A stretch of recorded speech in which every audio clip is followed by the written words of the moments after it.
Hello, everybody. Welcome back to our Vampire the Masquerade game. My name's Max. I am your storyteller this evening, and we are up to episode 13.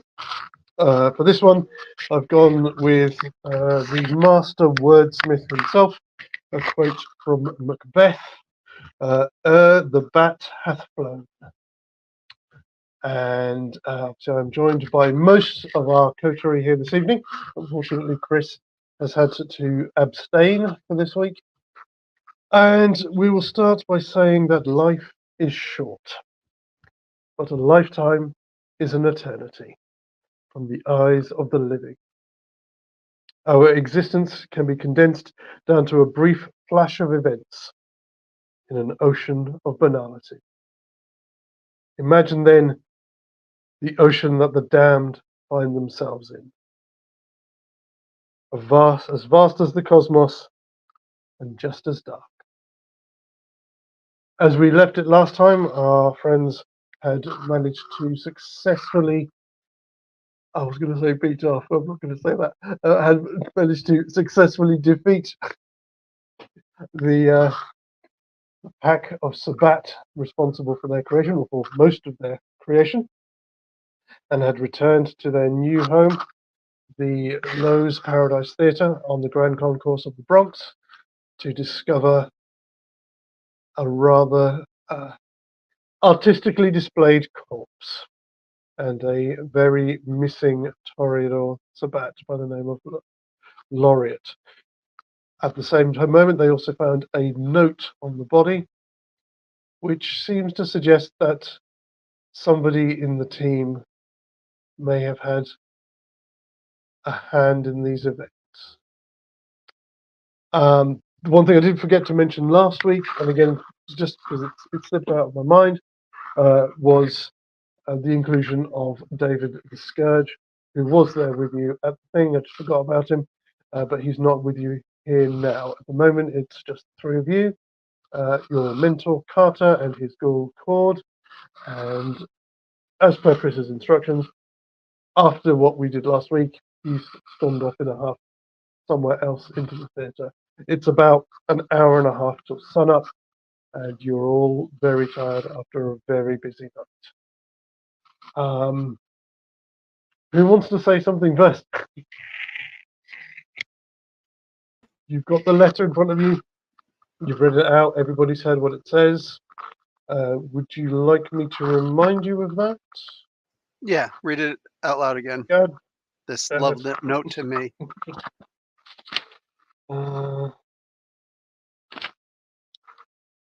I did write it down. I can't remember what off the top of my head. As far as I can remember, it was something along the lines of you asked me about beauty, you asked me about art. Here is my art. Thanks, Andy, for sending me my canvas. As you quite eloquently put it, God F the Queen, signed L.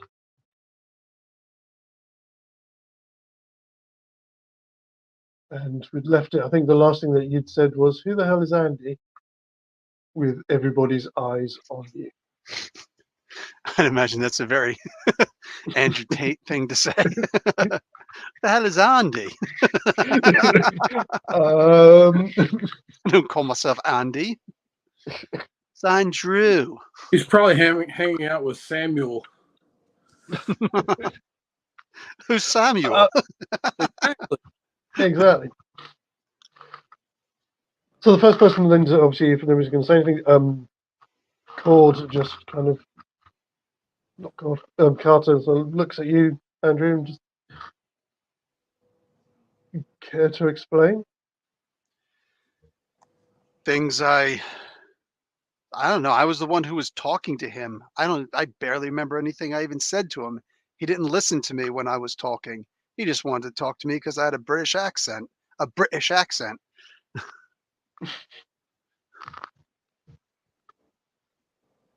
What did he say exactly? He didn't give. It wasn't until the very end he finally told us the whatever. After that, he just kept on asking me to let him go free. And who was this man that wanted you to let him free? Of course, yeah, because you were there then. Sorry, this while I is, try and get my dice box open, you can explain to him. yeah, shut the F up and I'll do it. I can't, now I'm laughing too hard. Hey, my food too. This is a sabat, is a toreador, one of those autistics fucks. Fucks. Gotta say it the right way. He's a fuck. And what do you call it? He we caught him trying to steal a van from Rikers Island, and he killed I'll be this. 2 seconds. This was actually his Ghoul? ghoul, but I was turning him into my ghoul. I think that's why he did this.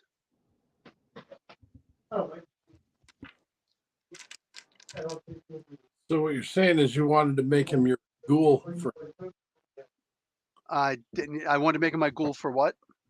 You wanted to make him your ghoul friend. Ha. Wait a He second. must have been part of a deeper plot. Do you then. see my knee? This is my knee.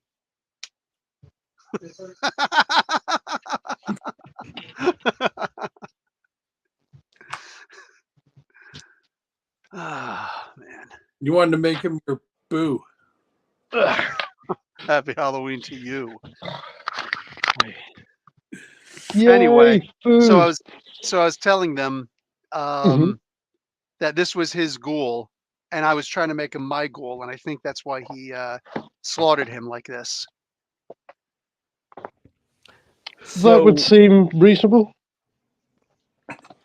so are all of the Sabat tied together, working in league to create dissidents? It would appear so. That's what they generally do in Camarilla cities. That's obviously what Carter says.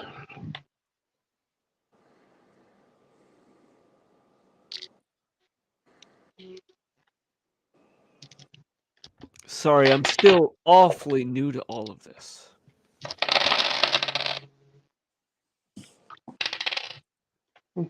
Okay.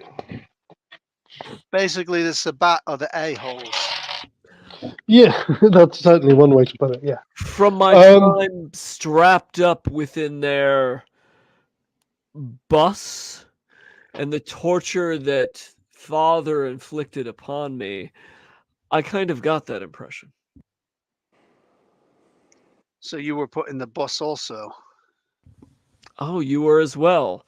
They described a process to turn someone into a Sabbat, where they starve you and bury you, and you must exhume yourself from their grave. It's yes, it's what would have happened to these gentlemen here. They were right If in the we- middle of trying to bury us when we got saved by this lot. oh, Yes, they do that to destroy your humanity. Not as I understand it. If you don't crawl your way out, then there you stay. then I suppose I'm amongst good company, other fellow survivors. Yes, you are, and more than Beyonce that, should make a song like that. I'm sure if you suggest it to her, she will. And also, for yourself, more than that, I believe that we are of the same blood. I am also of Clan Malkavian, like yourself. So you're a part of the network then. We'll talk about that in private. So there's a network. Is that like a love letter thing? Pen pals. Are you pen pals then? Yes, let's say that, shall we? So, Laureate said nothing to you that might have coerced you to help him? Coerced me to help him? Get the hell out of town.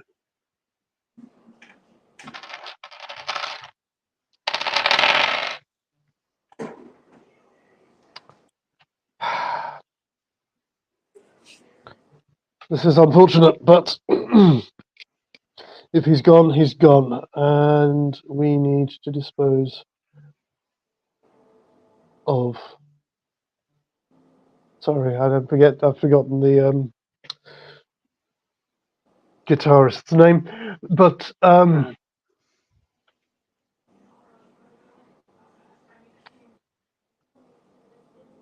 is this likely to be a problem? What do you mean problem? We got a runaway Sabat who knows where we are. Yes, that. Well, we will need to find him again, but also the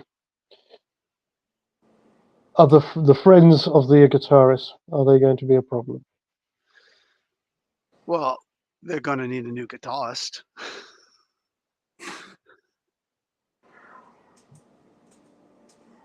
Will they come looking for him?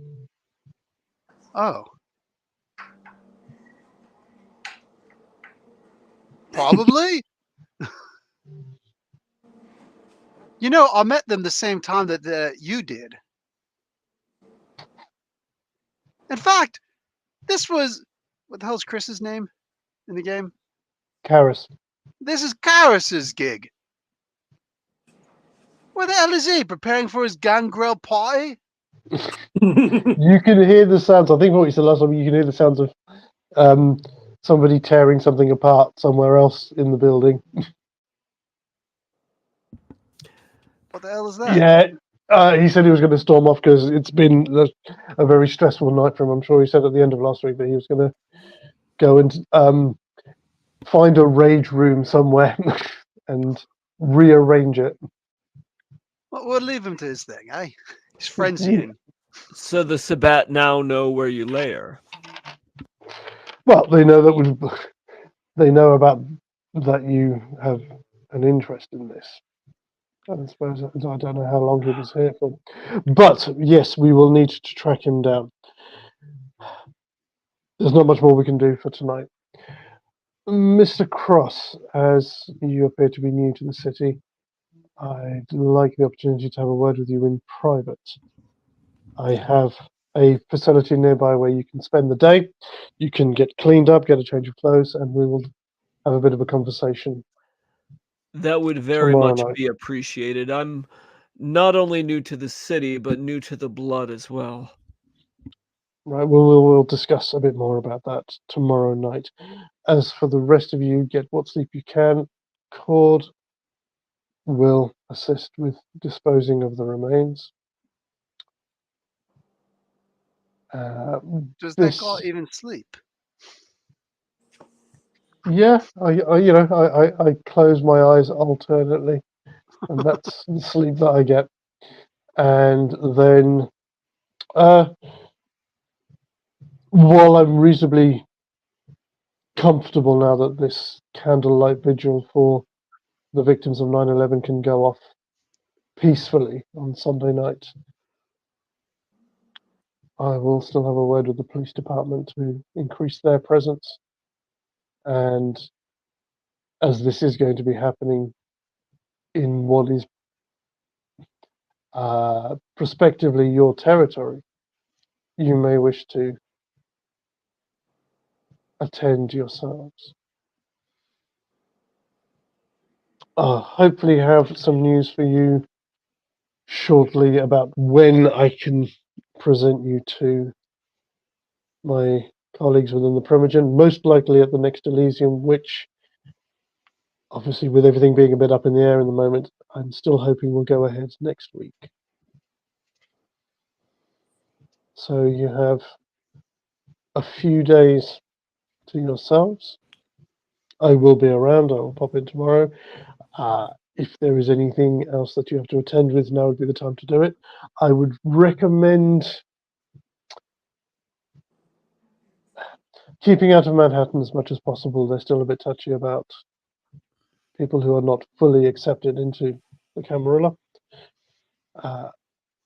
If you do need to go there, I will make sure that you each have one of my business cards. If anybody should give you trouble, show them that. That should be enough to keep them from making trouble for you. And the only other thing that I do ask is at least try and keep your noses clean. Well done for this evening, gentlemen. You have excelled. All of you. You've done more than I could have hoped for in the short time that you've been a part of our society.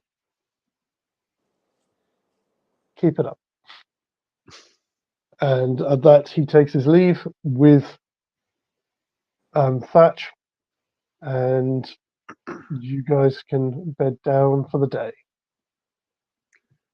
All right. Is this first off, Thatch has disappeared, so Yeah, I'm sure he'll be back in a moment. I hope so. What do you call it? So, is this are we making this the real world? Like, there's President Bush and all that stuff, or no? I guess so. I mean, yeah, at that level, we can keep that the same. Because I plan on interacting with certain officials. Okay, we can throw some in there. We can throw some of our own in there as well. We'll make it a bit, it's, some of it will be real world, some of it will be made up. Some of it I'll take from the source material, things like Okay. that. So it'll be a bit of an amalgamation of stuff. That's cool. That works. That works. Yeah, when you get to my turn, I'm going to try and make this very exciting. Okay. All right, but tonight is Thatcher's thing, yeah? Yes, it is. Yeah. Well, So, thanks, guys. Hang on, I'm just looking for the bits that I need for that. Yeah, there it is. Excuse me. Is there anything before I let you two go? Is there anything else you want to do? As I said, it is almost sun up. You're both probably absolutely shattered. You're all okay. You're all okay for blood and stuff at the moment. It doesn't matter. We're going to bed. We're going to need blood in the morning. Exactly. Okay. So, Cool. Dan, if you're already a little bit like this, oh, he's about to leave again, isn't he? Shoot. We might not be able to do an actual longer thing then, because if he disappears again, then I'm not going to be around. Yeah, see, he's here. So I'm not going to be around to. What do I do here? Kick from the studio. Okay, good. So I kicked him there. If he disappears again, I'm not going to be able to bring him back because I'm leaving. So okay, no worries. Well, if that happens, then I'll just wrap it up there, and then we'll just say sorry, guys, short one, but okay, technical issues, and then we'll pick it up next week. Okay. Anyway, okay. Well, cool. Thanks, guys. See you guys later. Cool. Later, guys. Bye. How do I leave without ending the stream? I think I just do this. Move backstage. I don't think I have a move backstage because I'm the. Just switch your camera off, and that'll be fine, won't it? And mute it. That should be okay. Derek's trying to call me. Anyway, okay. I'll you know what? Yeah, I'm just going to mute and then do this because I'm afraid that the whole stream will end if I leave since I'm the host. All right. Bye, peeps. Bye. All right. Okay.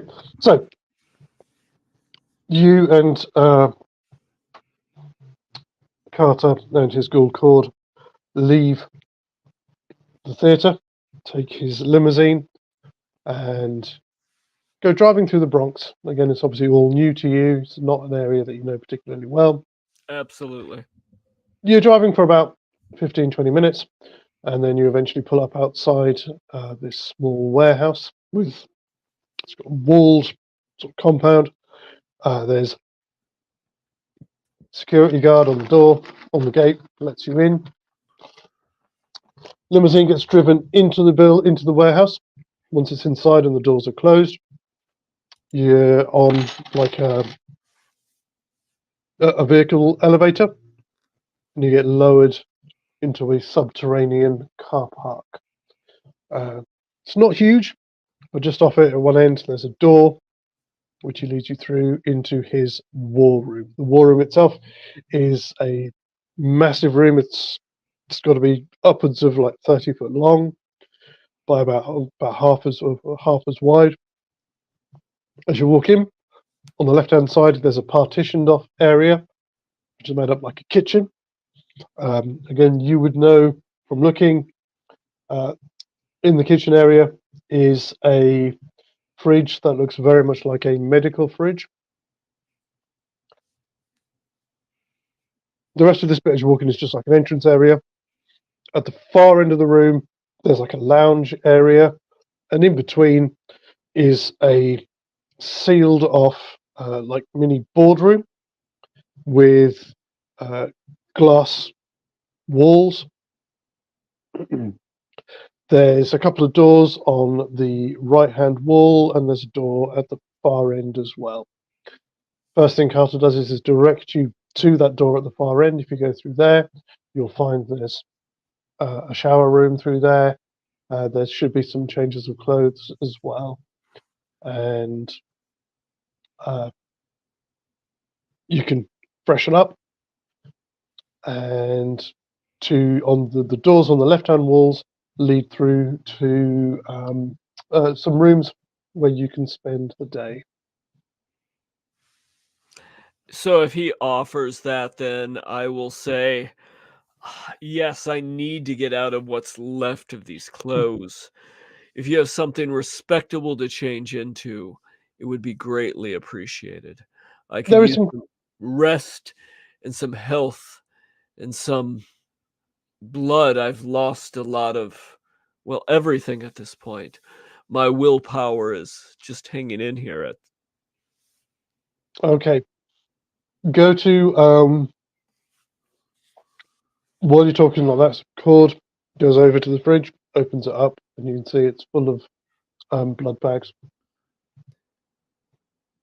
So he kind of pulls one out. Do you want me to heat it up for you? And this stuff. at this point, I'm like depleted enough that I don't even really process what he says. I take it and I just drink straight from the bag. Cool. You can get 3 points back, 3 blood points back for a blood bag. Okay. And you see some of the color kind of return to me just a little bit. It's all from the blood bag. It's none of my own. Normally I'm deathly pale anyhow, but It tastes odd because it's processed blood, so it's not like what you're used to with when you drink from a person. You get a sense of their feelings, their emotional state, things like that. You don't get any of that. It's just that cold, and it's cold as well, which doesn't make it particularly nice. It's probably like the equivalent of just drinking water, basically. It doesn't, it serves its purpose, but it doesn't really taste of anything. it's a bad over-processed water. It's not the spring water, it's the Aquafina or the Dasani. Exactly. Has a slightly overly processed taste to it. Yeah, but you can. It's probably a good idea to do this first. Is 3 enough? Do you need another one? I think I may need another one for healing. It's 1 blood point for how much health? 1 for 1. Okay, so I drink it down, and as I drink it down, I'm immediately trying to restore my wounds. Okay. And How many? What are you on at the moment? I'm currently wounded. I have 4 wounds. exactly. Okay. So as I'm drinking it down, you can see color returning, but just as quick as it's returning, I'm kind of focusing on my injuries and knitting myself together at the same time. Absolutely, and it's weird because it's, as I've heard it described before, it's not like you're healing naturally. You are literally repairing damage. So as you say, things start to nick back together. Where you got burnt, all of those kind of things, just like the skin just starts to renew itself. Yeah, so With that, if he's offering, I will probably take another blood pack as Mhm. I'm stitching myself together. And then even beyond that, I'll probably take another one still before I feel like I'm myself again. You notice that Carter does the same as well, because he got quite a nasty, he got a couple of aggravated wounds from Pastor Harry. But between those 3 blood packs, I'm able to kind of get myself back to that homeostasis, that base level, and then stitch together the pieces that were left undone. Fantastic. Okay. As I say, you can go, you can take a shower. There are some clothes through there. There's nothing particularly fancy. Everything is well made. Obviously, everything is high quality, but because of what this place is designed for, it's not like everything is like labels or anything like that. But they are decent clothes. Yeah, so I would probably just almost sickened because I'm used to a higher quality of life with the tatters that I'm in, the dirt, the grime, the Oh, certainly. I mean, the suit that Carter's wearing until it got obviously partially destroyed in the Mhm. fight is like it's got to be two, three grand's worth of suit that he's wearing. So I'll go into the shower room and just peel what's left of these clothes off of me and take kind of a long shower. Hmm. Just even though I can't really feel the temperature so much, I'll turn the heat up, just kind of muscle memory, remembering, how the scalding heat of the shower would remove the filth. And after some time in there, kind of, putting my head down, letting the water kind of soak into my long hair, I'll kind of shake it off and then come out and put on, you know, whatever I find that he left for me that makes me feel whole Oh, again. well, it's actually quite cool. In the shower room itself, there are some built-in wardrobes and cupboards, and in there you can find what you need. He keeps Yeah, a store in here, so so if he has like any suits or anything, then that's probably how I'd style myself.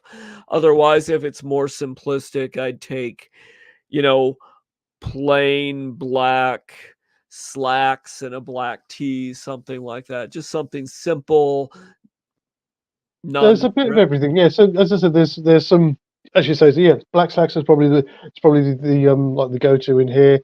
There's a selection. There are some t-shirts. There's some long sleeve shirts. There's some regular shirts as well, and some jackets as well. It's all very simple stuff. But again, as I said, it's good quality, but just not what you might call the most. This, as I said, there's not really that many labels here, but it Yeah, is good quality clothes. and I'm not really about the label either. So I guess I'll take like some black slacks, maybe a long sleeve black shirt, and then like a jacket to put over it. Fantastic. And again, there's shoes and stuff there, so you can get those as well. By the time you've done all this, you're starting to feel it. The dawn is nearby, and your eyes are feeling heavy. So when you come back out, you see Carter's in the boardroom. He's at the head of the table. Appears to be on the phone talking to somebody. You can't hear anything. It would appear that the glass walls of this little mini boardroom in the middle of the war room is soundproofed. But Cord can show you through to one of the bedrooms. There's go through these doors on the side. You've got just like a straight kind of gantry corridor leading down, and down the way you've got on either side you've got about 4 doors. Take your pick. They're all pretty much identical. You have a small room with a bunk, some quite subtle, subdued lighting that's set into the walls. Again, in here, there's a small wardrobe, side table, and a wash basin. With my heightened senses, the lights almost seem like too much, even being subdued. So I'll go into the room, and despite having been in this state from being staked, I'm still just utterly exhausted. That was not a restful Mm-mm. break. So I will kind of go to sit on this bunk, and from sitting, I just kind of fall over on my side and I pass right out to sleep. It's like I was thinking about, trying to process some of this, and there just isn't space for it. I don't have the spoon, so I just kind of pass right out. Yeah, and it's as it is, as you've discovered pretty much every night. You close your eyes and you cease to exist. And the next thing you're really aware of is you're coming round, and it is, you presume, the next night. So you'll have lost 1 point of blood for sleeping during the day. I mean, obviously, as it is technically a new session, you can refill your willpower, because I always do that at the start of the session. You can refill your willpower Entirely or by one? entirely. Thank you.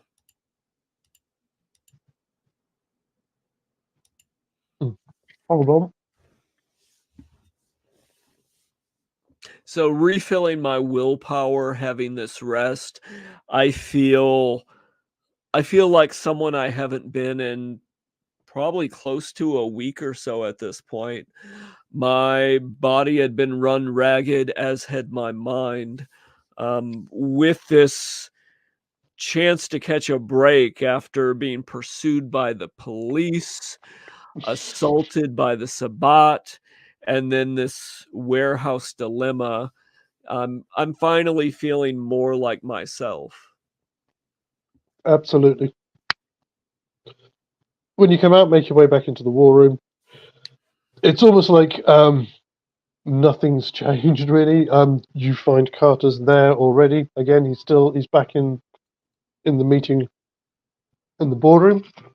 Off to the left, where the TV screen is on, there's news reports, stuff about the aftermath of 9/11, these kind of things. Carter's ghoul cord is sat. If you've kind of listened in on some of the other sessions, it seems to be where he tends to find himself when he's not got anything else to do.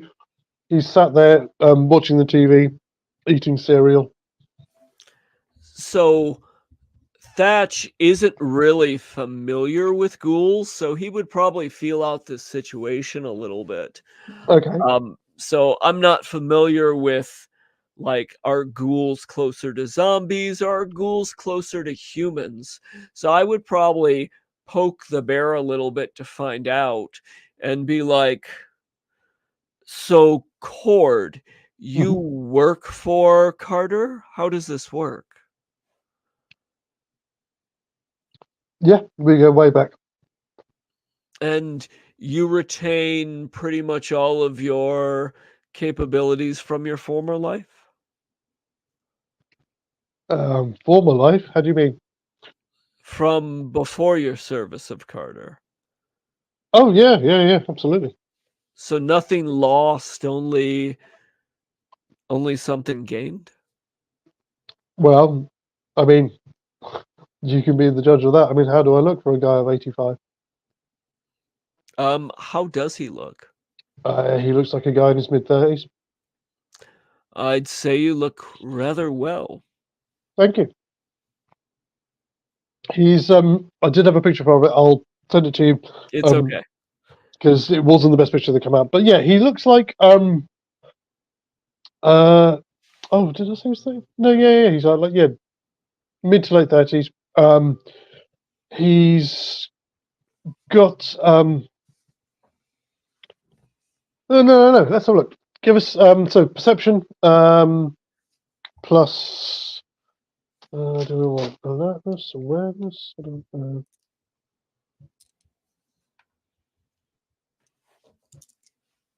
Yeah, we'll make it Awareness. intelligence plus awareness. Okay. Plus alertness, sorry. Awareness is more supernatural stuff. Okay, so intelligence with alertness. Hmm. We going with 6s? Yes. Okay, that'll be. Oh, there's one that cancels out.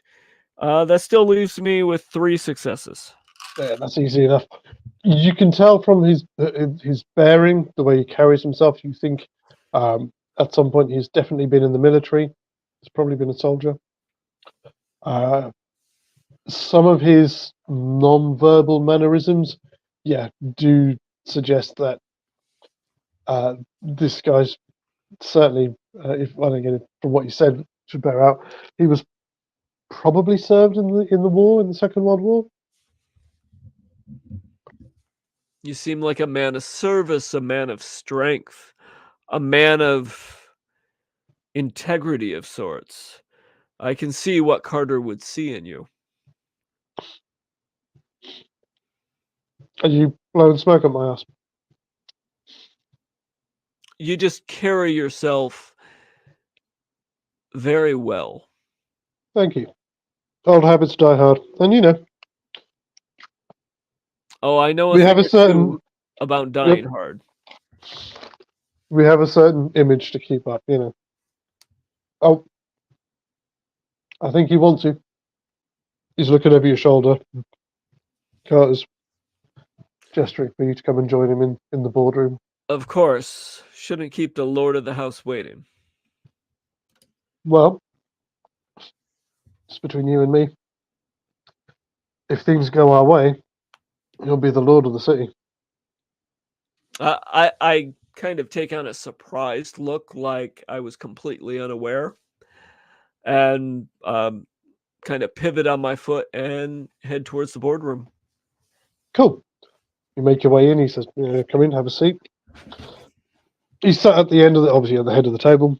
You see as you come in on the opposite end from where he sat, there's a monitor built into the wall on that side. But he says, "Come in, have a seat."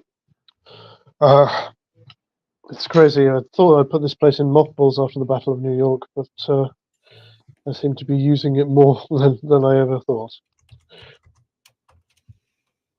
Good evening, Thatcher Cross, I believe. Yes, that is I. And you would be Carter. Carter van der And Weyden. I'm sorry? Carter van der Weyden. Well met. And you too. I suppose a little bit belated welcome to New York. I have a few questions, a few things I need to figure out about you, about who you are, what your intentions are. And perhaps you can answer a few for me as well.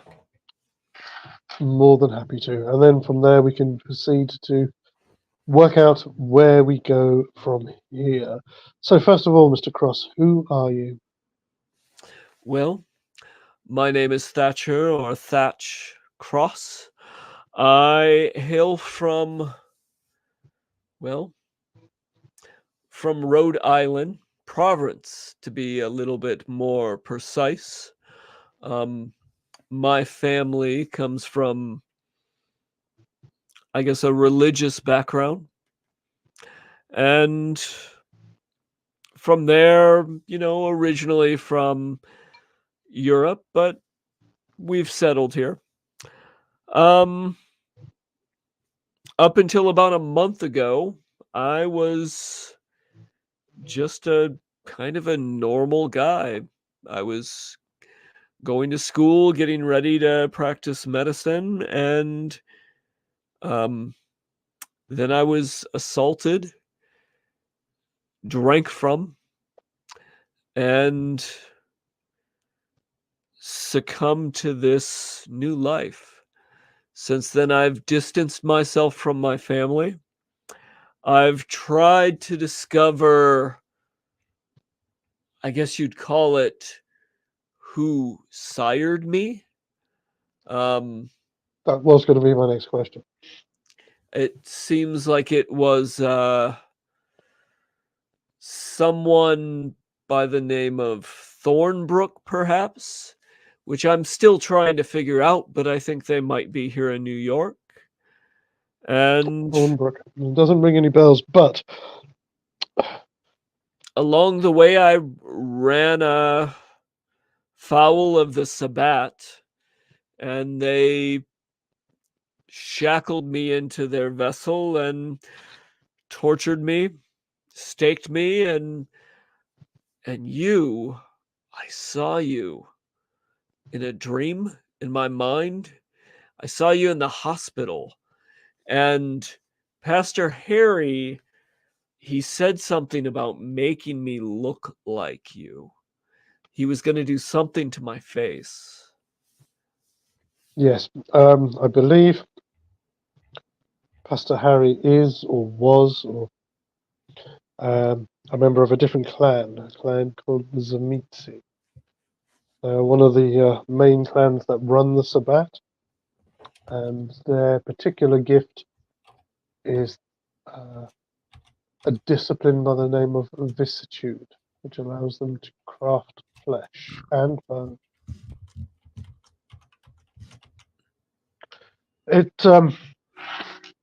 It's somewhat flattering to know that they were going to make you look like me. I can only imagine that their intent was to turn you loose as a frenzied monster on this vigil in a couple of nights' time, and if they could also throw it in to make you look like me as something of a prominent member of the community. To tarnish your name. Exactly. So, thank you for not becoming me and tarnishing my name. You said you fell afoul of the Sabbat. How did that happen? Well, I was being chased by the police going down a dark highway on the way to New York. I mean, And I-95. exactly. And on the way, I saw something in the road and I overcorrected and spun out of my car. The police had came upon me, and while the police were upon me, the Sabbat came upon them, and they did terrible things to the officer, and, well, terrible things to me as well. It would appear that I-95 was not the place to be a few nights ago. Sorry, I'm just inhaling fries. Yeah, it's okay. I know how natural food doesn't seem to agree with us. He's sitting there with a bowl of fries. Yes, it would appear that I-95 wasn't the place to be a couple of nights ago. One of the gentlemen that you met last night, Mr. Taint, apparently Yes, who is he? was.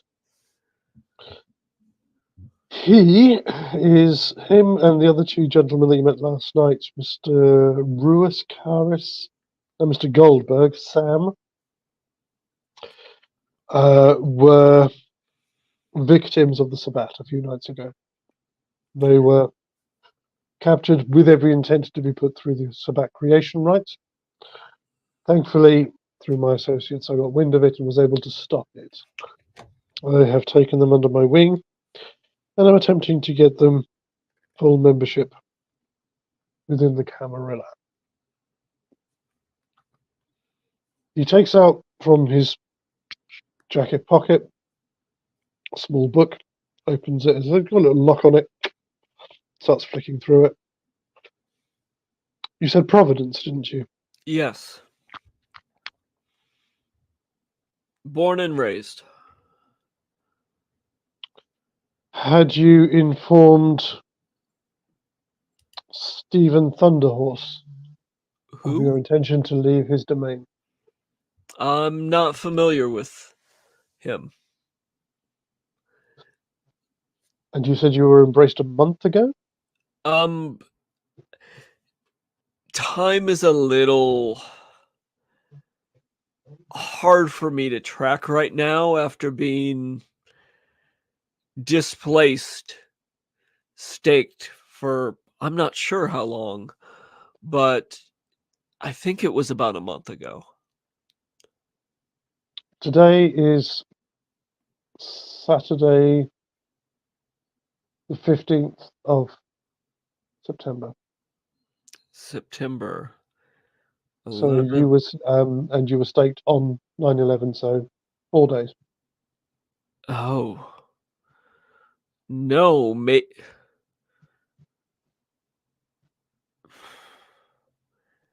month ago, 3 weeks ago, it's somewhere in there. So you were embraced, but you never, as you say, you never met your sire, and you made no attempt to contact other kindred in Rhode Island. I'm not even sure how I would contact other kindred. I did meet an angel. Jane. She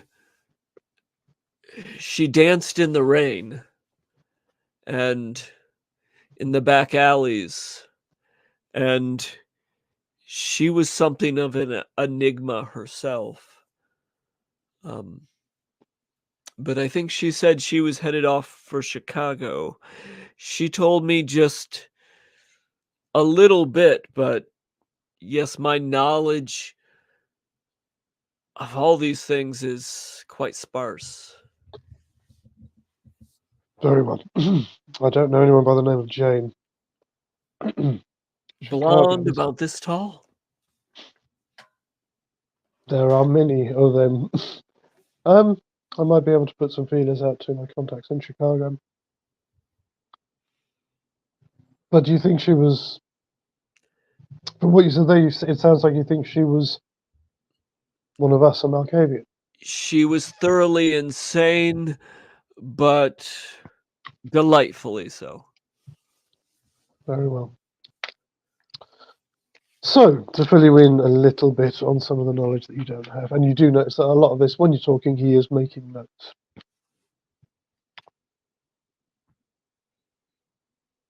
I won't even attempt to bore you with the ins and outs, the depth of vampiric society. Generally speaking, there are 3 factions, 3 sects, if you like, as well as a number of independent bodies. Most vampires will be bound by nuances in the blood. Those who sire us pass on some of that to us. These bonds we call the clans. Each clan has different gifts, which we call disciplines, that they can perform. Some gifts are seemingly potentially available to all. Some are a little bit more exotic, shall we say, and some are unique to certain clans. The sects that exist within our society, there are ourselves, the Camarilla, which is a consortium of clans who came together in the Middle Ages to protect ourselves and our kind after what the mortal world would call the Spanish Inquisition, whose remit was rather more widespread, I understand. So I'm led to believe. Of those clans, there are 6 possibly now. One of the clans some members of it have stepped away from our protection. We attempt to keep ourselves safe, keep ourselves out of mortal eyes, and do what we can to keep the world running. What do you mean by keep the world running? We all have our pet projects, but it's no secret that individual kindred. Kindred is a term that we tend to use for referring to ourselves. It's a little bit more discreet than calling ourselves vampires. Have had an influence on the mortal world. I believe many members of Clan Toreador will claim that they are responsible for the Renaissance.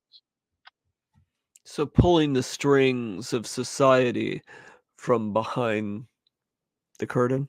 Exactly. Unfortunately, some kindred do not see things that way. And many of those end up in the subject, which is a rival sect. At the outset, my understanding is that their belief is that as vampires, we should reclaim our place at the top of the food chain and lord it over the mortals as they believe we were designed to do. They seem to have a certain almost religious fervor to them, from what I saw. Yes. They are held together. They are led by a clan called the La Sombra, who have, my understanding is, traditionally very strong ties to the church. Whereas in our hierarchy, things tend to be more secular. Theirs are very religious. So, for example, Pastor Harry was probably their priest. They would have a bishop that oversees the pack. There used to be an archbishop by the name of Polonia, who used to hold the seat of power here in New York before we retook the city. Yes, meeting them at first with my religious background, I thought that, they were someone that could be trusted, that Pastor Harry, being a man of faith of sorts, would have good intent, but clearly that was not the case. If, as the evidence of what we saw last night, if he is Zamitsi, well, most of the clans have some form of nickname. The Zamitsi are not called fiends for nothing.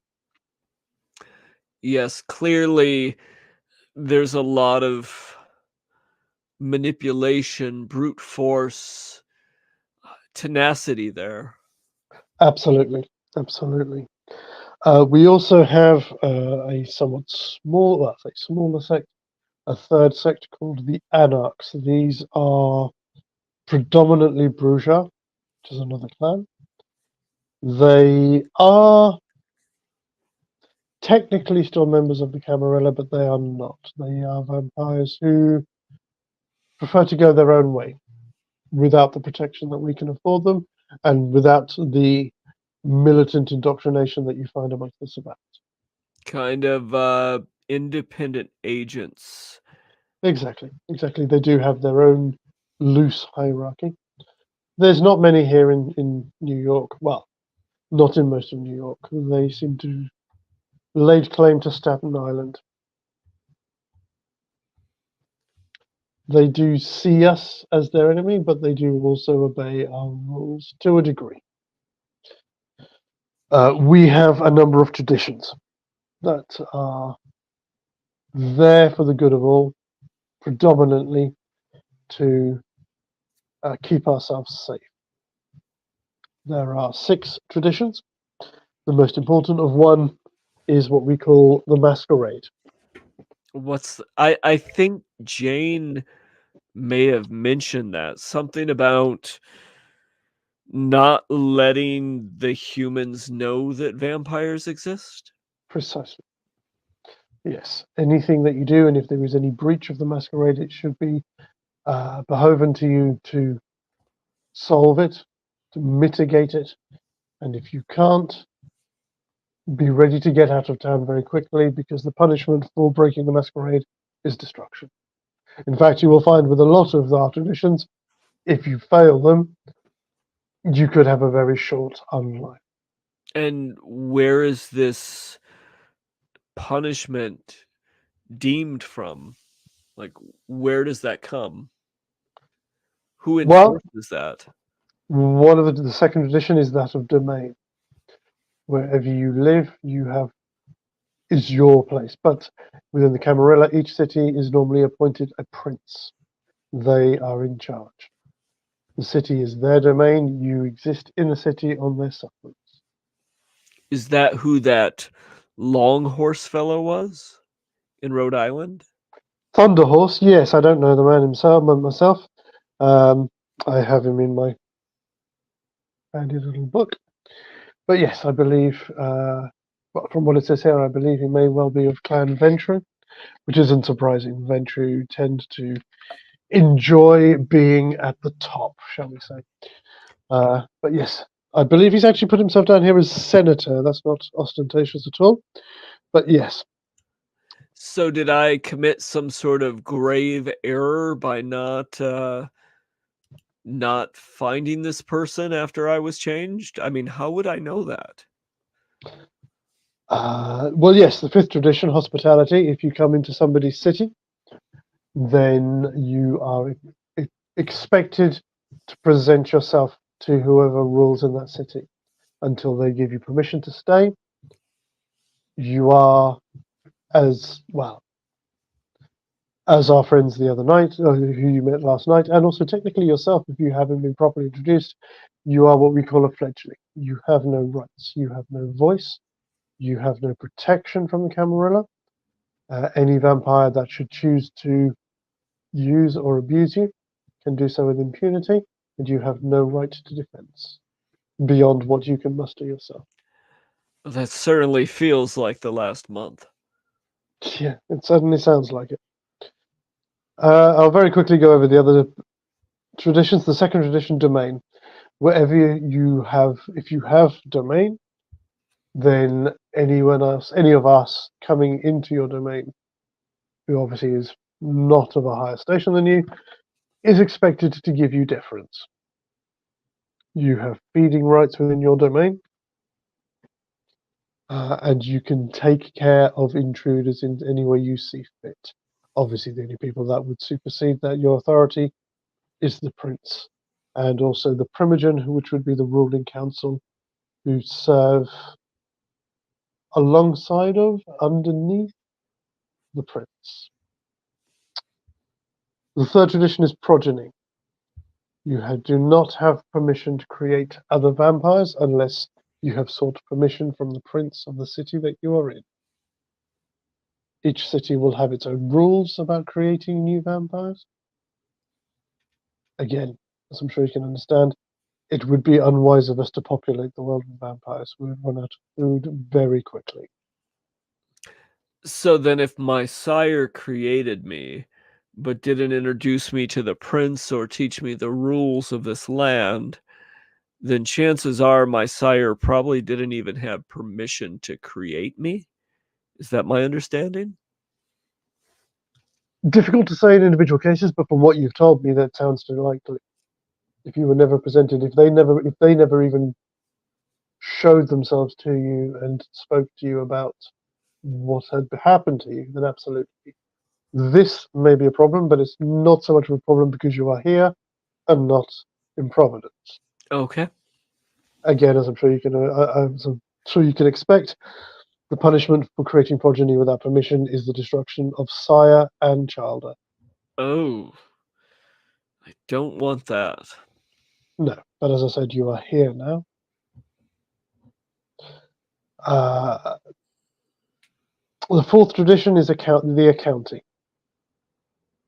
As and when, if you are given permission to create a vampire of your own, until that vampire is recognized by the Camarilla, they are your responsibility. Their mistakes are your mistakes. And it is your shoulders to instruct that fledgling vampire in our ways. I'm sure this is not something you're going to be looking to do anytime soon, but it's good to know from the outset. But that also is to say, if my sire is here, then they are liable for my actions. Yes. And the last tradition, destruction. Under normal circumstances, only the prince can call a blood hunt on a vampire in this city. destroying another vampire is a capital offense. There are exceptions. We are at war with the Sabbat. You destroy a Sabbat, that as long as you can prove that they were a Sabbat that you destroyed, then you should get a free pass. So, But- like, Sam and Karis, was it? When they consumed those vampires in the warehouse, that was sanctioned? That would have been okay? Well, destroying them is one thing. Diablerie is something else. To most of us, the act of diablerie is basically the same as cannibalism. But it's actually worse. When you diabolarize another vampire, you do not just drink from them, you consume their soul. Also, it said. Well, I was wondering about that because as I saw them, it's like there was black, just an angry aura mixed in with them that seemed to The seemed to stain of the tell me something Diabolist, was yes. wrong. Yes, it's good to hear that you have developed enough in our clan discipline to have discovered the ability to read auras. Yes. If you It's see a like vampire black with veins ran through them. yes, that happens to anyone that commits diablerie. Those veins they last for a while, a year or so, but you find them most commonly amongst the Sabbat. They tend to be the more violent aspects of our society or their society. But yeah, the more you do it, the longer those veins will last. Yes, I saw that in Brother Gregor before he was consumed. I'm not surprised. Why were you coming to New York? Well, I guess it was threefold. Originally, it was going to be to come here to study, to further my education and go into medicine and develop a career path. But then, as the change kind of took me over, it was to remove myself from my family, to separate and not cause further harm. And then third, to find this person that caused this change within me, this woman, Thornbrook. I Yes. found signs of her in Providence that suggested she might be here.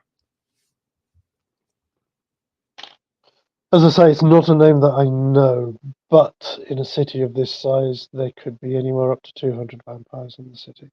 And it could be an alias, I'm not sure. Well, exactly. But that is something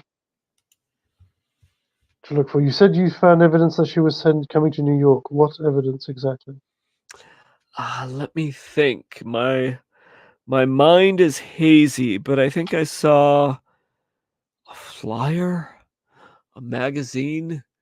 There was an event coming forward. Was it a festival, a show? Perhaps a game of some sort. Game. A gathering. Do you remember where? I feel like there was a stadium, Yankee a Stadium? Madison Square Garden? that may be it. It may have been the Square Garden.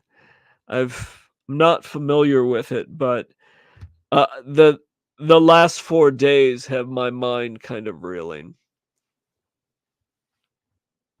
Interesting. Madison Square Garden is Elysium. Elysium is a place. Every city will have at least one. It is a safe space for our kind, where we can meet, discuss affairs. No violence is permitted in Elysium. Use of disciplines is frowned upon. We generally have we hold an Elysium at least once a month. So it's like a gathering of sorts. Exactly, it's open to all within the Camarilla, and also all within the any anarchs can attend if they so choose as well. That must have been it then. Do they usually have flyers for this sort of thing? No, Maybe that's just how I interpreted it. Sometimes I see things a little bit differently than they actually appear. we all do, or rather, we of the clan, the children of Malkav, do see the world a little differently to most. Did I you reach out to me in some way? I saw you in the hospital while I was still not staying. not deliberately. It's difficult to explain. I'm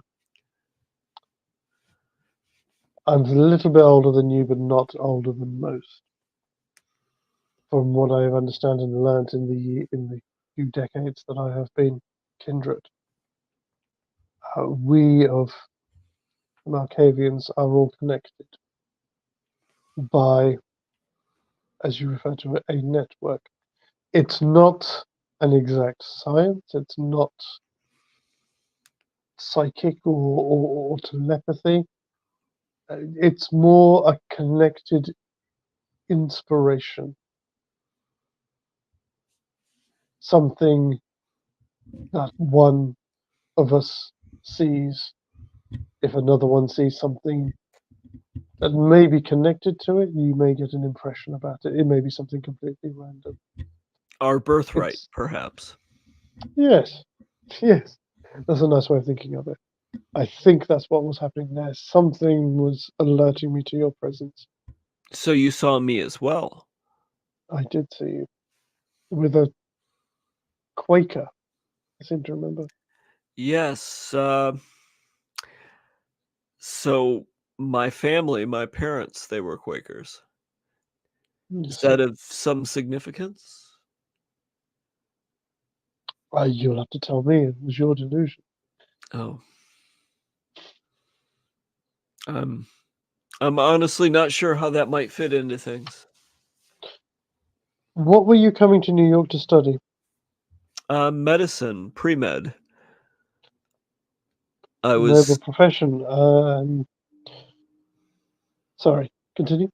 No, I was hoping that with time I could work up my education and perhaps be a surgeon or maybe even go into psychiatry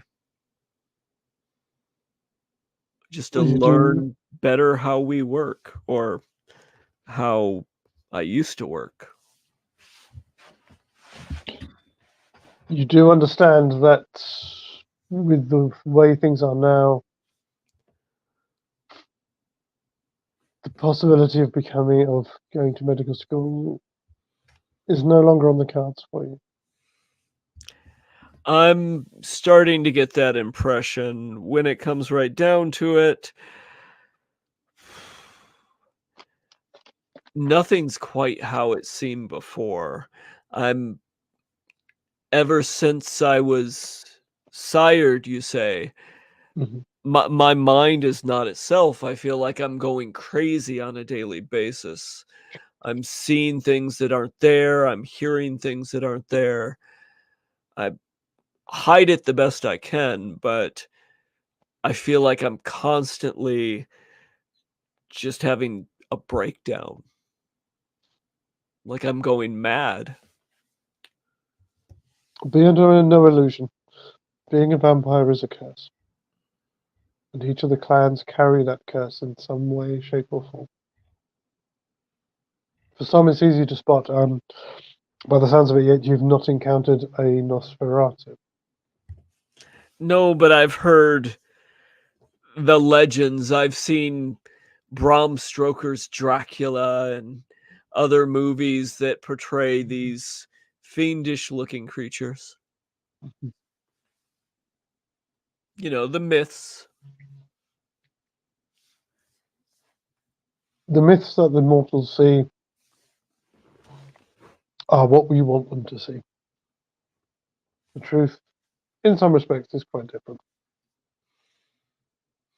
But yes, the Nosferatu wear their curse on their faces and in their bodies.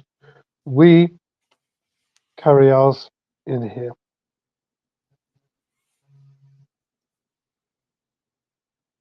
All of us of Clan Markavian have some form of... It feels a bit too secular to say mental illness, but essentially that's what it is.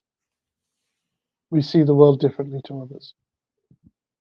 It's both our weakness, but also our strength as well. I think I understand, because it's not just the things that aren't there that I see. There's things that I seem to know and see, like those auras.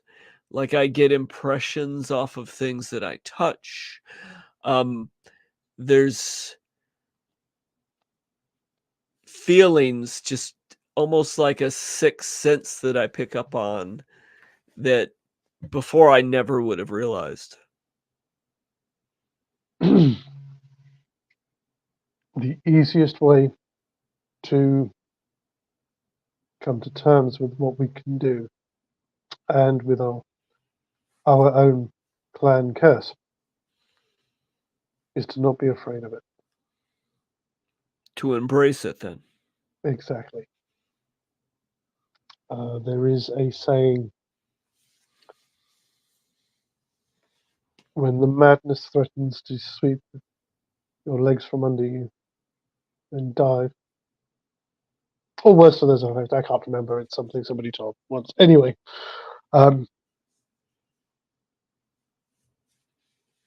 Perhaps it's like that martial arts Aikido, where when someone throws their force at you, instead of resisting, you flow with the force. absolutely. You turn and you take that energy and you make it your own. Definitely. For somebody who's not really encountered many of your own kind, you seem to have a good handle on this. This Yes. accident that you had, well, I had heard reports that there were several accidents on I-95 the other day. There is an opportunity here. It's one that I did offer to Mr. Taint. He is yet to take me up on it, and I think from his point of view, considering his high profile, the moment has passed, but it is one that may be of benefit to you. Oh, You said there was a crash and that your car was destroyed. yes. My car was destroyed. I spun out. The cop came, and then their bus came right behind. It was... Mhm. It all seemed like the timing of it was far more than just coincidence. There are greater things in heaven and earth, as they say. We have an opportunity here, but it is one, considering how long it's been since as it has been a few days. It's one that we would need to act on quickly if it was something you wanted to take advantage of. I can arrange for there to have been found, or at least on record to have been found, a body in the wreckage of your car. You could use this as an opportunity to fully withdraw from mortal life. Of course, it would mean that you would not be able to return to Rhode Island for several decades at least. Honestly, at this point, I think that might be best. Although I miss my family, like this, I can't see returning to them. It's just I needed that separation, and coming to New York gave me that. And although this is all a lot to take, I think I need to get my bearings and find a new way to live, and clinging to the past is not going to get me there. Very well. I will need a sample of your blood.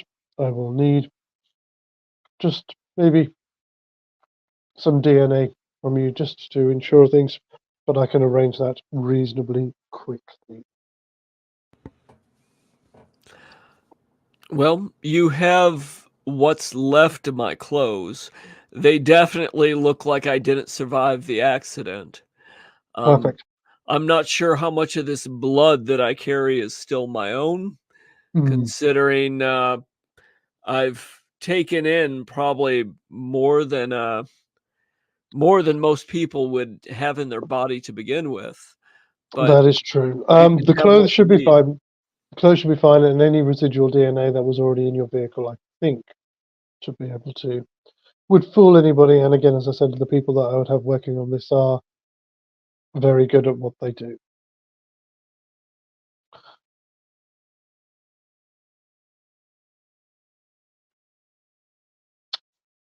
It's a little bit more of a personal question from vampire terms.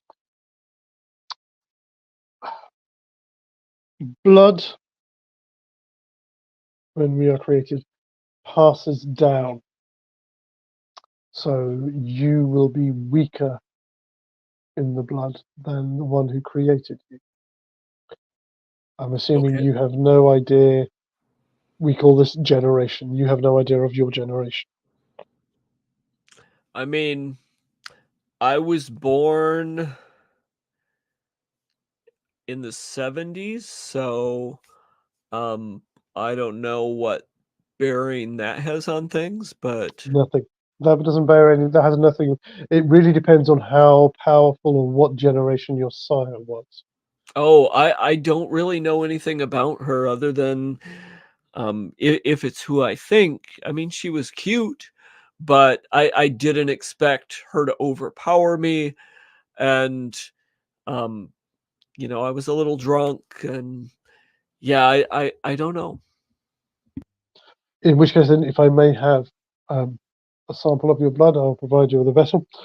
I have people that can discover that for you. Well, I have people. I know people who can discover that for you. Um at this point, I don't think I have any reason not to trust you. If you wanted me dead, I would be dead already. I was nearly on death's door when I came here, so yeah, I think I can oblige. Thank you. So, to give you a bit more of an idea of how things stand in New York, up until 2 years ago, this city was controlled by the Sabbat. A Ventru by the name of Michaela came up with a plan to oust them from the city. This we enacted over a period, well, the build-up was several months. The actual event itself took about a week to undermine the infrastructure of the Sabbat in the city and drive them out. The place, sorry,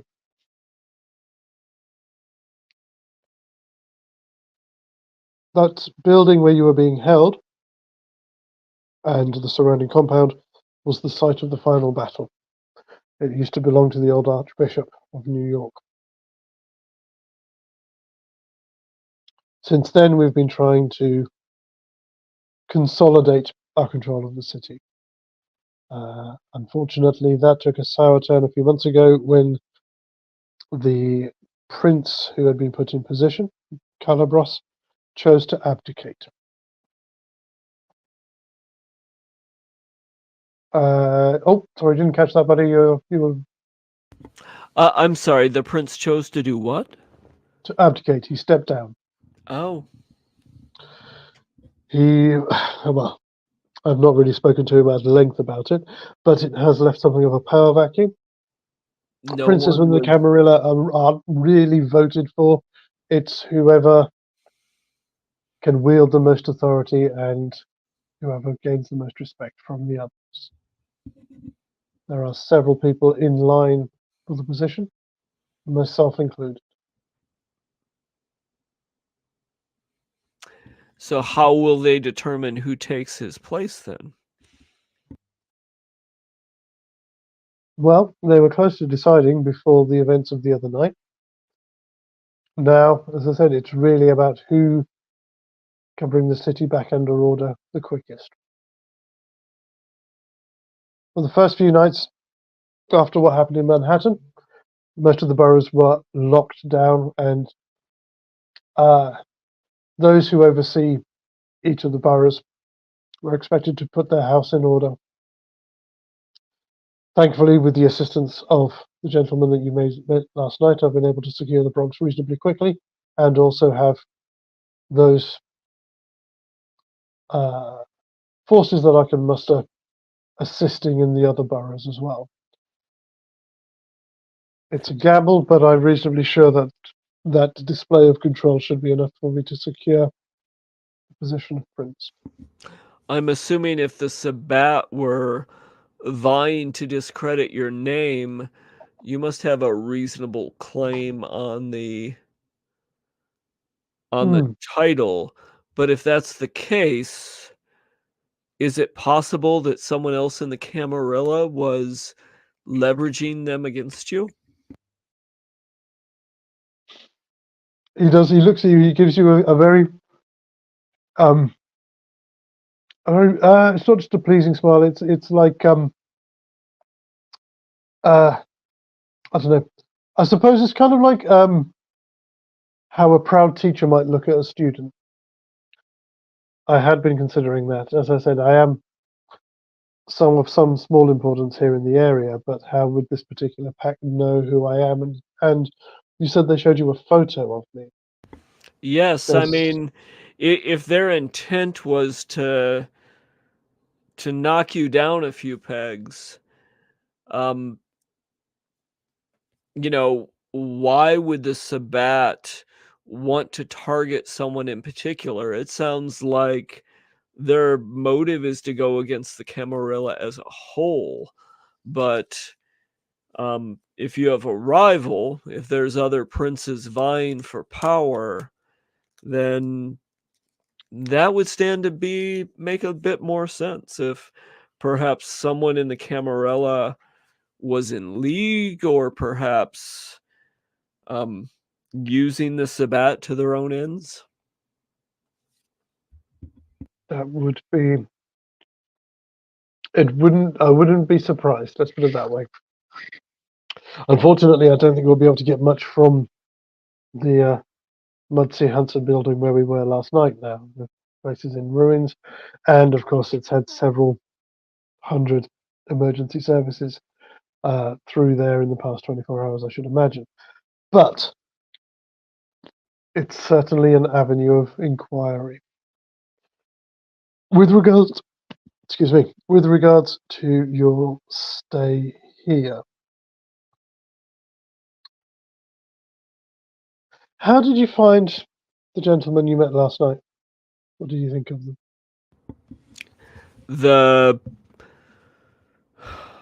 The quartet of survivors, I guess. Mm-hmm. Well, that Andrew character, I'm not sure that I trust him. I mean, he seemed like he compelled me to press that sigil, and I thought it was against my best interest. I was honestly concerned that if that's what the Sabbat wanted, that's the last thing we should do. But for him, it seemed to be a game, and so I'm a little concerned about him. The other two, I don't know. They seemed maybe a little feral, both consuming vampires of the Sabbat. But I guess in war, desperate situations, maybe that's called for. Yes, Nonetheless, they saved me from my predicament, so that in and of itself is worthy of consideration. well, I'll leave you to find out what you can about them. I'd be interested in placing you with them. Would that be something of interest to you? It's a chance for you to find somewhere to. It's a starting point. When vampires start out, often is often the case that they will form connections and friendships with other kindred. It's what we call a coterie. What can you tell me about them? Do you think they are? Am I judging them too harshly? That might be a better question. I think some of this comes down to who they were as people. Some of this comes down to the clans that they are now a member of. It's Sam, the heavy metal gentleman, is Clan Bruja. They are the original rebels without a cause, and they are quick to anger.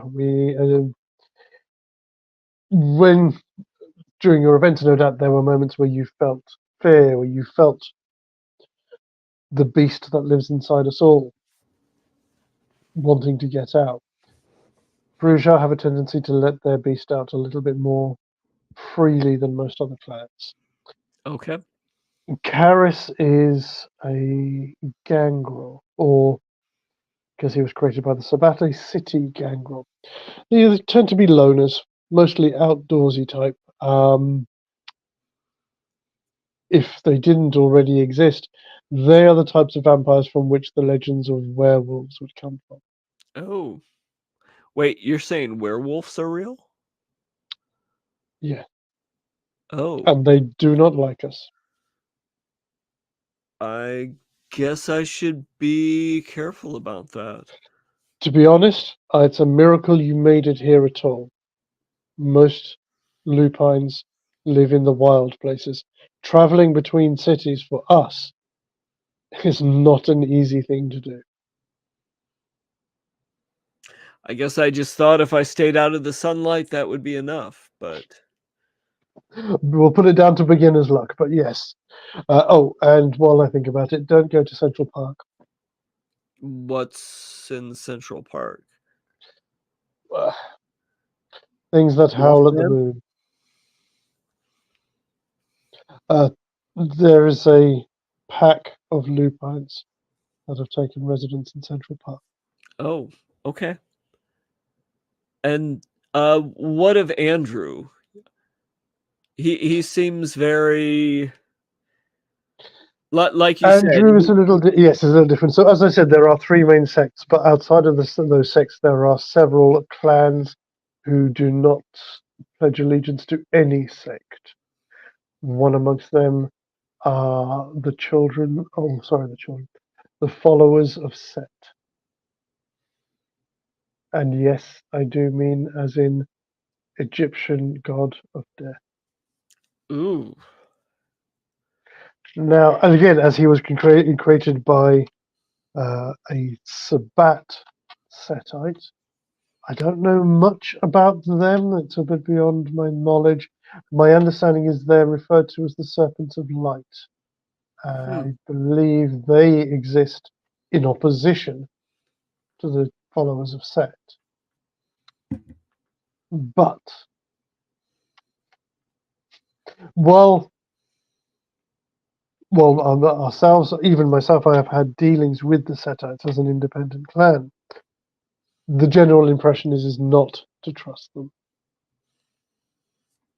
And he seems to have I don't know, a certain air of confidence, or perhaps I don't want to call it fame, but maybe notoriety.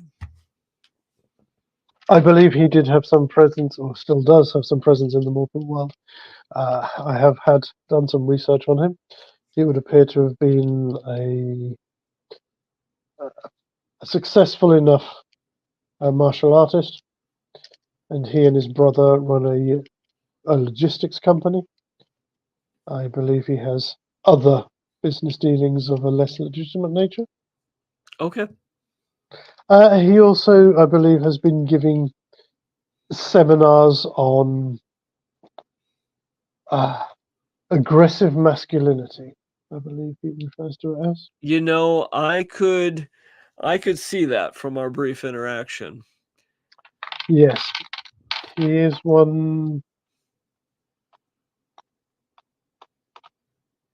He is one that I am keeping an eye on. As I said, Setites are not to be trusted, and you may be right to keep your guard up around him. Is that perhaps why they mentioned earlier that Lariat fellow was trying to convince him to set him free? I don't know. I don't know. It's difficult to tell sometimes. It's entirely possible that Laureate used a discipline. If he is Toreador, the discipline of presence has always been the domain of the Toreador. You may have an advanced level or advanced abilities that would allow him to coerce Andrew into helping him, or on the evidence of what you said earlier about the sigil that you found in the base last night, in the warehouse last night, in maybe that he simply did it because to amuse himself. Either way, I will need to investigate further. But I think, yes, I think there may be a good fit for you to help you find your feet. And then from there we can discuss how else you may wish to proceed with your life here in New York. Would it be possible to get maybe something to defend myself while I'm rolling with this Of course, group? of course. Speak to Cord when we finish here. He'll be able to help you with that. Okay. As you will be then joining their coterie, I will extend to you the same courtesy that I extended to them. In lieu of your sire not taking responsibility for you, until such a time as you are accepted within the Camarilla, you can consider me your mentor. I will take on the responsibilities of your sire. I will make sure that you are brought up to speed on what you need to know. In all intents and purposes, I will be your son. Then, as such, as a mentor, perhaps there's something you can tell me or teach me, either in terms of survival in this world as a kindred, or perhaps help me understand how to better use these gifts I've been given. I will do my best. With the situation in New York slowly seeming to calm down, I need to be available for other things. But we will find time and I will make sure that I do so. What I will tell you from now, you can consider this lesson number 1, and this is my own personal 7th tradition. As with life in our unlives, things do go wrong. Rules do get broken. And generally, if you don't want it to happen, it will probably happen.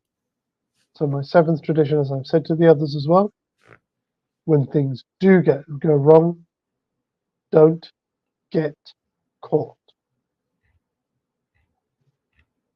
You can take that as my legal advice as a lawyer. Oh, you're a lawyer? Yes. My family have been in law for 3 generations. And then something I saw the other night, it seems like it was just last night, but so much has happened. that vampire Jane, when she drank from this man, it seemed like he was almost enthralled by her, just in ecstasy, and then she simply licked the bite wound and it vanished. That's correct.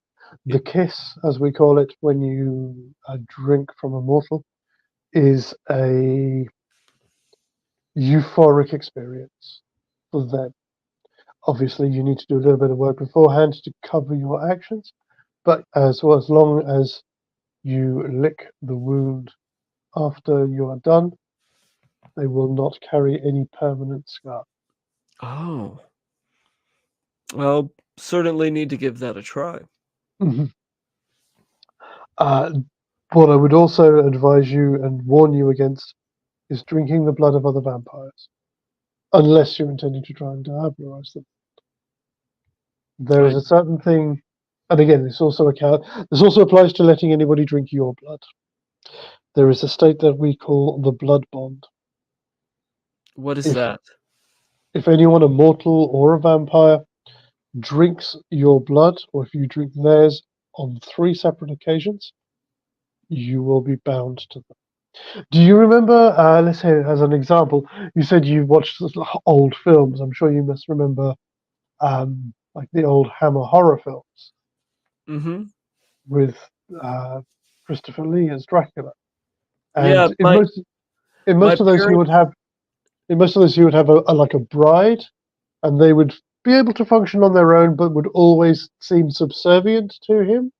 Mm-hmm. That's kind of like what it's like to be bloodbound to somebody. Now, are they both bound to each other? Only if they both drink from each other. I've heard the Toreador lovers apparently do that. They become So, bloodbound to each other, but normally it's a control. so is it the one who drinks is the one who's bound? Yes.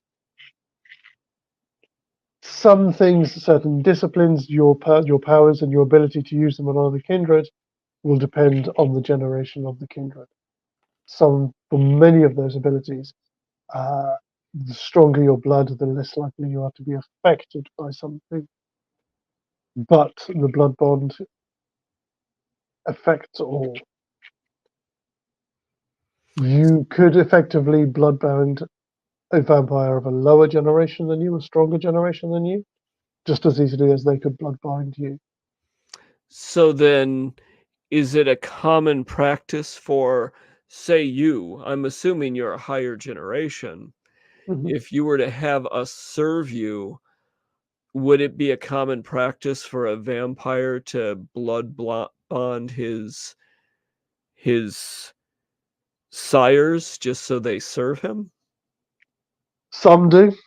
I'm a little bit more modern in my approach to that. I prefer to keep such things as what they should really be used for, a punishment to the unruly. So if, say, Andrew was getting out of line, that might be considered a punishment. Since you're not doing what you need to do, this is a way to bring you back into check. You just smile. I think I understand.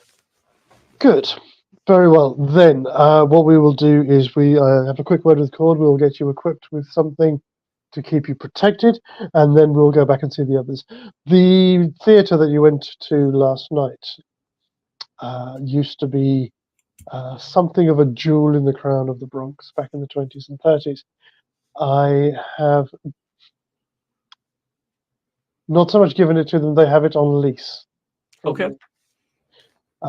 There is still a lot of work to do, but I have charged them with getting it up and running again.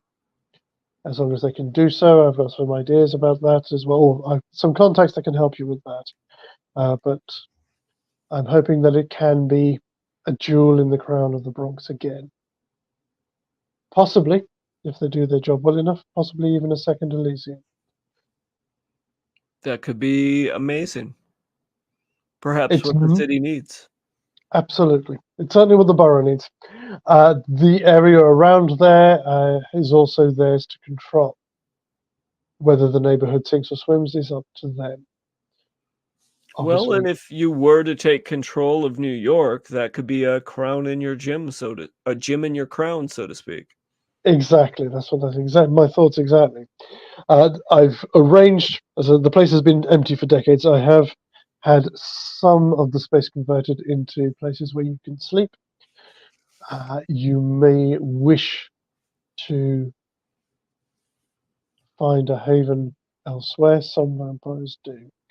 Just Yes, beware where you make your haven. Obviously, domain is kind of like turf, as I think the gangs call it. So you may want to be careful as to where you find a haven of your own. The theatre should be safe enough for now. For the yeah, short I term. had a apartment that I was supposed to take residence in once I moved to town. It's not for a couple days yet that I was supposed to move in there, but um, that might be something for me to follow up on. I would advise against it if we are going to effectively kill you. Oh, yes, I forgot already. I'm so new to, well, unlife. What I would recommend, or what I suggest, is for the time being, stay at the theatre. With regards to, obviously, you will have lost any resources that you would have had. We'll discuss that. If you can figure out how much you had in the bank, I'm sure we can make arrangements for that money, that a similar amount of money, to be made available to you, so that you are not left penniless. Very good. Yeah, I wasn't Andrew levels of wealth, but I did okay for myself. I have contacts that are rather good with computers. Excellent. This has been most illuminating. Have a quick word with Cord, and then we'll go back and find the others. Thank you. It's truly been a pleasure, Carter. Pleasure is mine. You go back out, you have a quick word with Cord. The opposite side of the room from where you went to where the bedrooms are, it's, from when you look at it, it's just a blank wall. There's a little secret panel that he flicks, and a section of the wall slides open, and inside you find this basically an armory. It's got sort of quite stark sort of white lights in it, and there are an array of weapons. Take your pick. Wow, you've got really quite the selection. There is so in terms of selection, obviously there is a range of firearms ranging from small handguns up to assault rifles. There's there's a Bren gun on the wall. What's that? A Bren gun is like a heavy machine gun from World War Oh, II. wow. There are swords. There are knives. I'm not well versed in martial weaponry, but firearms I'm fairly proficient in. Okay. Perhaps I should have something for short range and then something for a longer range. Okay. He said, does say, just bear in mind again, we try and keep a low profile where we can. I know your experiences of the other past couple of nights may not kind of suggest that, but we do attempt to. So in terms of pistols, what are you looking for? A light pistol, a heavy pistol, or a revolver? Maybe I could get you said we're trying to keep a low profile. So maybe something that packs a bit of a punch, but maybe I could get like a silencer or something for it to kind of Okay, make so it something less. that packs a punch, but that's not. I mean, most of the ones. Okay, so what about you normally wear suits, don't you? Yeah, that would be my preference. I prefer to move in style. So you'd probably be looking at something like if you wanted a pistol, something like a Glock 17. If you wanted a revolver, then you'd be looking at like a Smith & Wesson 38 Special. The Glock sounds fine, I think. Yeah, okay. So on the sheet where it says we're under weapons, you can put down the following. So yeah, Glock 17. Difficulty for a Glock is 7. Okay. Does 4 dice damage. It has a range of 20. A rate of 4. Holds a clip of 18, 17, and 1 in the chamber. And its conceal is P for pocket.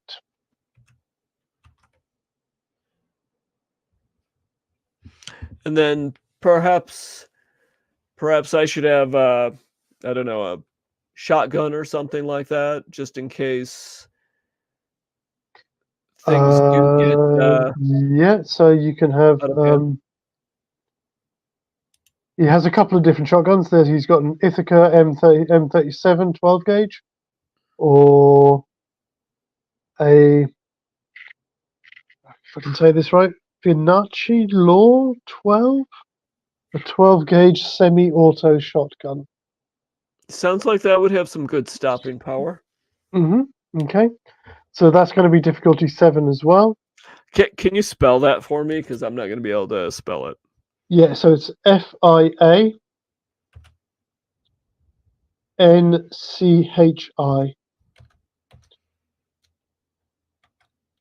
So it's a Fianchi Law 12. And that's difficulty 7. Damage of 8. Range is 20. Rate is 3. It holds a clip of 9, so 8 and 1 in the chamber. And conceal is T, so you'd have to have something like a trench coat to conceal it. You said conceal is 2? T for T. tango. Gotcha. He'll give you 3 boxes of shells for the shotgun and 3 boxes of rounds for the Glock as well. I think that should put me in good shape for the time being. That way, at least if we do run into more of the Sabbat, perhaps I can hold my own just a little better. Well, if you do need any practice, he points to the door at the opposite side of this room. We have a gun range down here as well if you need somewhere to come and train. And then what about that gun that Hugh had? What do you know about Dragon's Breath? Dragon's Breath rounds, yes, there's something that they tend to turn up more commonly amongst the Sabbat. I have had them in the past. The problem is, as you probably noticed, they do destroy the weapons that we fire them from. You burn through them rather fast. It's more that they burn through the weapon rather fast. I mean, most of the time, yeah, half a dozen to a dozen rounds and your weapons jump. But they can come in handy. I don't have any in stock at the moment, but if I can get hold of some, I'll make sure to throw some your way. Yeah, and I imagine that there's probably a underground market for those sort of things too. Oh yes, oh yeah. As I said, leave it with me. If you're interested, I'll see what I can do. Excellent. Well, I appreciate you keeping an ear to the ground. Fantastic. And we will call it there because we've ended up going on almost 2 hours in total anyway. That sounds good. So, Bill, this is our cut point. This will be our cut point, yeah. You can have 3 experience. Okay. And in fact, make it 4 because in terms of learning curve, you've learned so much there. So the other thing that you can have as well, and again, this is the same as what I did for everybody else, you don't have to pay for this. But under backgrounds, you can add 3 dots in mentor, Okay, cool. because at the moment Carter is a member of the Primogen, so yes, he is quite a powerful mentor to have. Yeah, and it sounds like he's already taught me quite a bit. And, given the time, I'm sure he could help me understand my disciplines a little better. Absolutely, absolutely. I'll make sure that the other guys as well. Bill, I mean, I will put a note in it, but Bill, just so you know, both you and Derek can have a dot in the experience for turning up. Everybody gets a dot for at least being here. So I'll put that in the Discord anyway for those guys. And that's going to be it. And I've really got to go to bed, buddy. I'm Yeah, really get sorry. some rest, catch up, and good luck with your time change and everything. Oh, cheers. And I shall see you next week. All right, catch you then. See you later.